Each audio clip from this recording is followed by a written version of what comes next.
আসসালামু আলাইকুম। আজ তৈরি করে দেখাবো সহজ পদ্ধতিতে ঝরঝরে পোলাও। প্রথমে চুলায় কড়াই বসিয়ে দিয়ে দিলাম পরিমাণ মতো তেল। তেলটা গরম হয়ে গেলে দিয়ে দিব 1 কাপের মতো পেঁয়াজ কুচি, দিয়ে দিব আস্ত গরম মশলা। মশলাটার সাথে পেঁয়াজটা হালকা ভাজা হয়ে গেলে দিয়ে দিব 1 টেবিল চামচ আদা বাটা, 1 টেবিল চামচ রসুন বাটা। মশলাটাকে 1 মিনিটের মতো ভেজে দিয়ে দিব আগে থেকে ধুয়ে রাখা পোলাওর চাল। এখন আমি চালটাকে খুব ভালোভাবে ভেজে নিব। ভেজে দিয়ে দিব পরিমাণ মতো পানি। এখানে আমি 3 কাপ চাল নিয়েছি, এজন্য আমি 5.5 কাপ পানি দিব।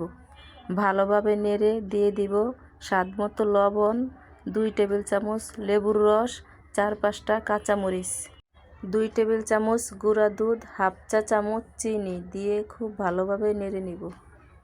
চুলার আঁচ লোতে রেখে ঢাকনা দিয়ে ঢেকে রাখবো 10 মিনিটের জন্য। 10 মিনিট পর ঢাকনাটা উঠিয়ে ফ্লেভারের জন্য দিয়ে দিব হাফ চা চামচ গোলাপ জল, হাফ চা চামচ কেওড়া জল। ভালোভাবে নেড়ে ঢাকনা দিয়ে ঢেকে রাখবো আরও 5 মিনিট। ফিরে আসলাম 5 মিনিট পর। মাশাআল্লাহ, দেখুন আমার পোলাওটা কত সুন্দর ঝরঝরা হয়েছে। আমার নিয়মে করলে আপনাদের পোলাওটাও খুব সুন্দর হবে। পোলাওটা হয়ে গেছে, দিয়ে দিব ঘি 3 টেবিল চামচ পরিমাণ, দিয়ে দিব পেঁয়াজ বেরেস্তা। পোলাওটা হয়ে গেছে, দেখতে যেমন দারুণ ছিল, খেতেও খুব মজা ছিল।